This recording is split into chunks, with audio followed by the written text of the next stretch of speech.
Oh, introduce your group. So, good afternoon everyone. My name is Vince Edmund Algarata. I am the leader of Church Management System and my members are Love Dog Breed, AJ Alfred Daxig, and Nico Angelo Espiritu. So, ang pangalan po ng system namin ay Spirit and Faith Flow. Ano nga ba ang Spirit and Faith Flow? Who designed the logo?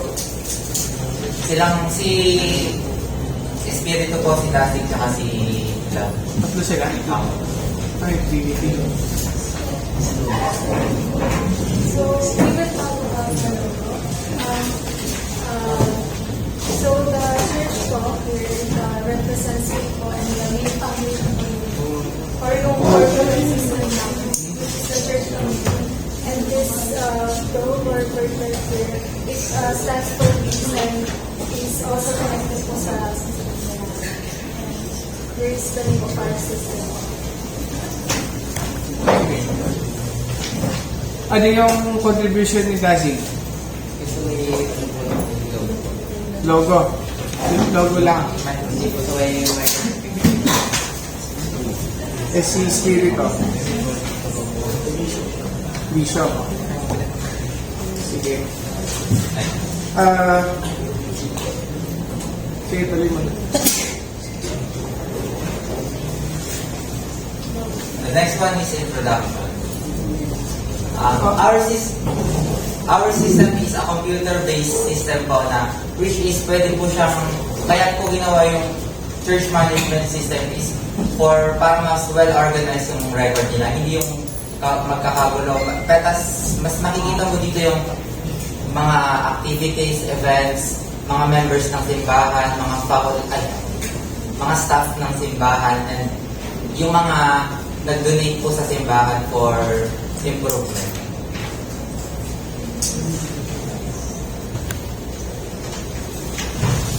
Ano yung sino magbigay ng kits? Sino ang makikinabang? Sa ano po, yung mga leaders po ng mga halimbawa po, ministry at mga staff po ng mga simbahan. Mga pastor. So dagdag ko lang po, yung mag-benefit po yung mga church leaders or church staff para mas madali nilang mas mapadali nila yung pagre-record ng mga data like yung mga attendance ng mga members like sa events, mas matatrack po nila ng mas madali. And yung mga donors naman po, makikita rin po nila kung saan po napupunta yung mga dinodonate nilang money for church.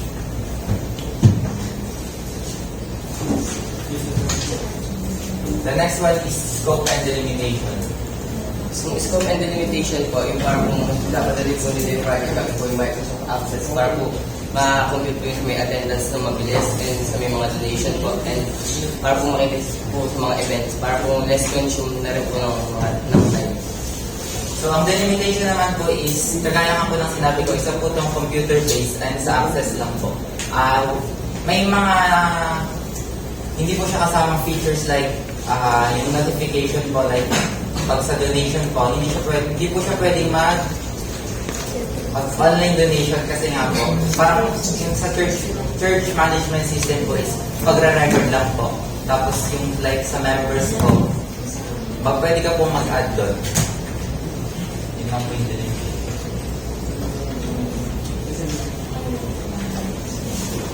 System development Kailan niyo sinimulan ito? after entrance po. Anong pensa yan? 1 week po kami nagplano yung mga parts namin. Then, nag-start po kami ng October 10. October 10. Over 10.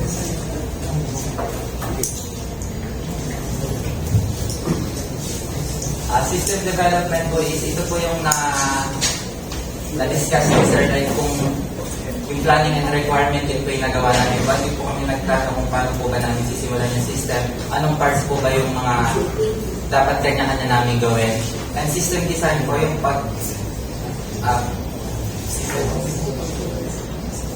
pagpapa-improve po nung mga ginagawa namin. Like system testing, kung may errors po ba na dapat palitan or dagdagan, bawasan. System deployment po, yung pagdideploy na po ng system namin, i-monitor po doon kung may errors po ba, kung napapasok po ba yung records sa Sige, records. doon na tayo sa, sa access. Yan ba yung dashboard? Hindi po sa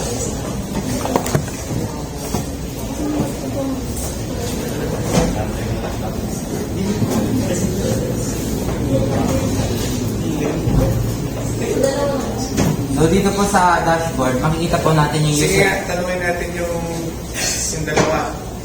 O kapag sige, ano ka? Kapag nagkamali ng password, ano yung lilitaw? Yung error po, yung kunyari po, example po sa may ano, para kung Hindi, ano yung caption na lilitaw? yung password po or username. Tingnan nga natin. Sige. And kapag kapag tama, Yung login successfully. sige. Okay. Dito po, Pagdating sa attendance, dito po natin makikita yung attendance.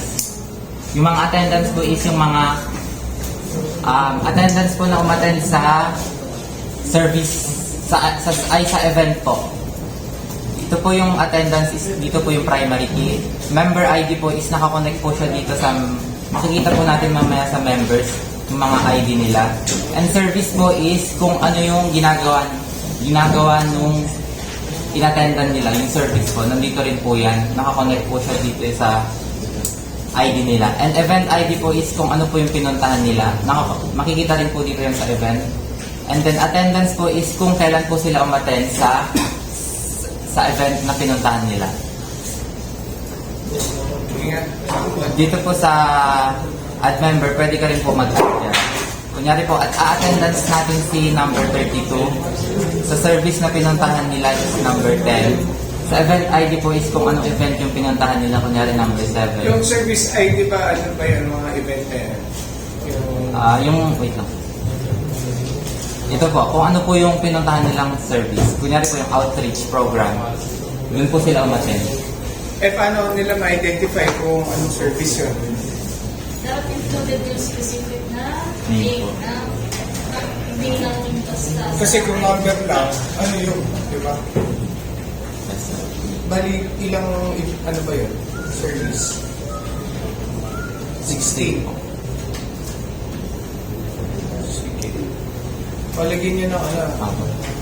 Tapos dito naman po sa donation, dito po nakikita yung mga nag-donate. Hindi rin po namin nilagay yung pangalan for... Sabihin mo kung bakit hindi natin nilagay ng pangalan.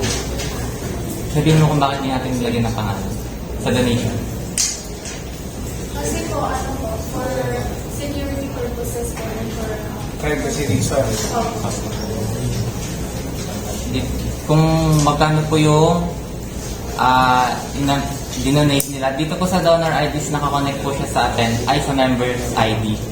Then kung kailan po sila nag-donate, then anong type po ng donation nila. Then may special features po siya. Pwede niyo po siyang i-print, kaso individual po siya mag-print. Ganyan. Opo. Mapiprint yan. Masisave po siya as PDF. Sige. Ganun lang din po How dito. about the search bar? Ano bang... Ang search bar po is ano lang din po sa ID po nila. Search ka nga. Dito po. Ano pa ibang number? Ganyan po. Meron ba itong ano, yung ma-identify kung sino yung church member? Yun po sir ang hindi namin nilagay. Mga ID lang po yung nilagay namin. Kung paki-include nyo yun. Ganyan. Back to home nga. Ano ba yung... Sige, ministries. Ministry po, dito po natin makikita yung mga information ng mga ministry. Ito po yung members, ministry ID. Pangalan nung ginagawa po nila, Misa de Gallo, like example. And then kung sino po yung ministry leader. And then kung ano po yung meaning ng Misa de Gallo. Next po is, ito po, Visita Iglesia. Sino po yung ministry leader. And then description po nung Visita Iglesia. Ganun lang din po. Ba? Ano yung sa Staff po ng simbahan, staff ID, pangalan po ng staff sa church, and then kung ano po yung position nila dun sa church, kung kailan po sila na-hire, and contact number and email. Hindi po namin nilagyan ng add members kasi po sa church po siya is mas maganda kung may litrato yung sir, hindi na namin nalagyan nag-e-error. Kasi po naunahan po namin na malagyan ng income table. Hindi po siya nag-e-error. Kaya po, hindi na po namin nalagyan ng picture. nagagawa yun. Magkala ng ad. Ayaw, hindi na po siya nagbabound. Kaya po, wala po siyang add button ng mga staff. Kasi po, hindi na, mas mahirap po kasi mag-add sa staff kasi po sa simbahan, like po, di ba? Hindi naman po kagaya ng mga members na pwede ka po agad-agad mag-add doon kasi like sa attendance. Yun lang din po, paulit-ulit lang din po po. Staff ID, name, Ano yung position, pictures nyo na wala sa kanila? sa Doon sa mga nandito. pictures. Ayun, ano po, yung print. Okay, silang print eh. Meron din ba sa Volunteer. ang mga nag-volunteer po sa event. Volunteer ID, yung member ID po, yun din po, wala rin pong name. Kung ano po yung nag-volunteer nila din sa event po, kung ano po yung binolunteer nila sa event, ministry ID is kung sino po yung kasama nila sa event, and kung kailan po sila nag-volunteer, kung anong date po yan. Then sa volunteer role po, kung ano po yung role kung ano pong role nila dito po sa event. Like event organizer, ganun Sige, po. back to attendees. Attendees naman po is kung ano po yung inattendan nila, like Bible study, kung kailan po sila umattend, kung anong oras po, kung saang location, kung ano po yung ginawa nila, Christian Education Team, tsaka event description po, kung ano po yung ibig sabihin na itong Christian Education Team. Then count of attendees po, kung ilan po yung umattend sa event na pinuntahan. May ano yun, yung mga event na attendees, may mga specific, may parang attendance ano sila. Opo, dito po yung sa event. Hindi, sige, tama. Ibig sabihin, yung 430 na yon, meron silang database. Ay, wala po sir. Kunyari parang nabilang lang po or hindi po sa attendance. Record lang. Opo. Record lang po. Wala siyang specific na detalye Wala po sir. bawat isang tao na yun. Opo. Hindi lang po. Eh, how about your donations? Donations. Sir, na ano to? Yun lang din po. Kagaya po ng sinabi nila, hindi po nalagyan ng pangalan kasi po. Sige, si Ma'am, baka may tatanong. Ay, wait lang sir, may isa pa. Dito po yung pinakasama rin ng mga donation. Yan Eh, po. paano- Ito po yung total. Hindi, dapat may review yan. Yung may button ba yan? Ay, wala po sir. Bigyan nyo ng button for the... Ito po yung pinakasama rin.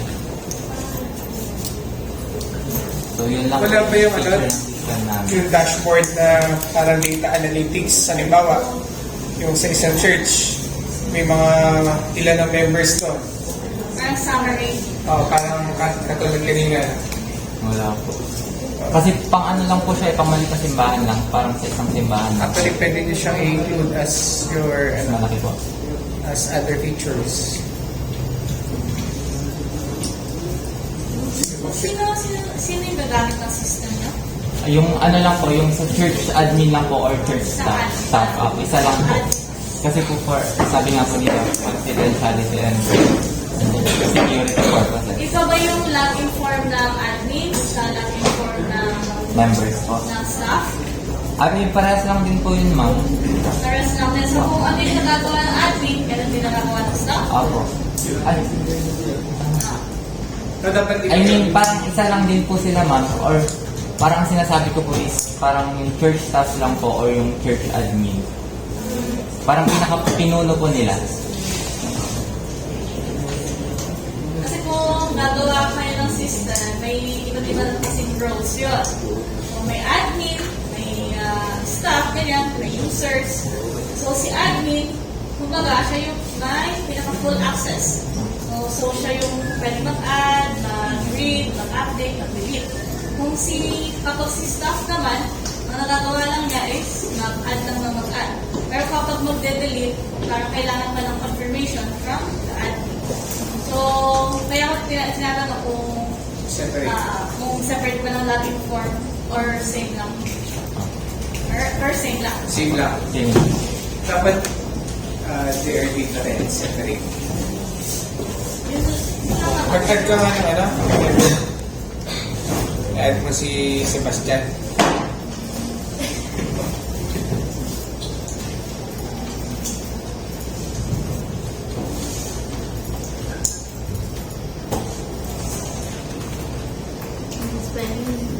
Okay na. Ayun na lang. Bali lang naman eh. Ano nila nyo naman? Date of birth. 01. Kunyari na lang. February 30. Gender. Female. Kapag hindi na kompleto yung yung field, Masisave po sir. save, Opo. madadagdag doon sa baba. Opo. Ito po. So, tama yun. Kapag may inad na bagong record, dapat sa taas siya lilitaw. Yun ba kasi huwag nag-add dun ba sa pinakailalim. So, yun. May comment lang din ako sa interface niyo. So, yung sa mga buttons siguro, kapag yung buttons ng add member, ng save, ng delete. So, isang kulay lang siya. So, mas okay sana i-color coded nyo siya. For example, sa delete button, hindi ko mag-delete, red, ayan. Tapos, save, or either 2 or 3, ayan. Ayan. Then, Kumbaga pagdating sa interface, dapat balance eh. Hindi siya contrasting dun sa design. ayan. Tapos yung kumaya nyo, yung kagaya ng sa attendance, sa donations, sa attendance, ilalagay yung pinaka-name na event or services. So, paano na ulit mag-program yung attendance? Ito po, at ito po yung attendance ID is not primary key. Then member ID po. Nakakonect po to sa member. Ilali po 14. Ito po, si 14.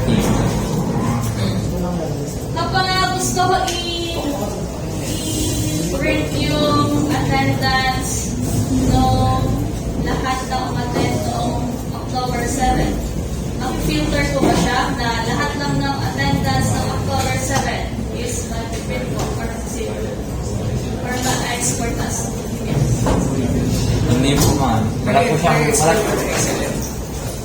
hindi pero po. kaya na yan. Kung baka may query siya. Ay, ilalagay. Tignan na. Doable ba or hindi? Hindi ko mo hindi. O kung hindi, ilagay niyo sa limitation. O yung mga hindi nyo kaya gawin, please include the scope and limitation. Tapos. Sige, yun lang naman sa akin. Kasi yung sa logo lang, nakita ko yung logo. Tingnan ang logo. Saka dapat yung sa dashboard video, yung about your company. About us. Saan nyo ginawa yan? Sa ano po? Photopea. Photopea. Ayan. Dito po kasi sila nag-edit sa school nun. Ano ba lang, parang bihira lang kasi kapag may logo, nasa side yung text. So, bakit nasa side yung text at hindi nasa ilalim? Yung Pinalagay ko po kasi sa kanila, sabi ko po, ipa-spiral na namin din. Ipaikot po sa ano, po. Kasi po like sa mga activities po natin, ma'am, yung parang nag-aanan ko lang din po. Kaya pinaginid ko po.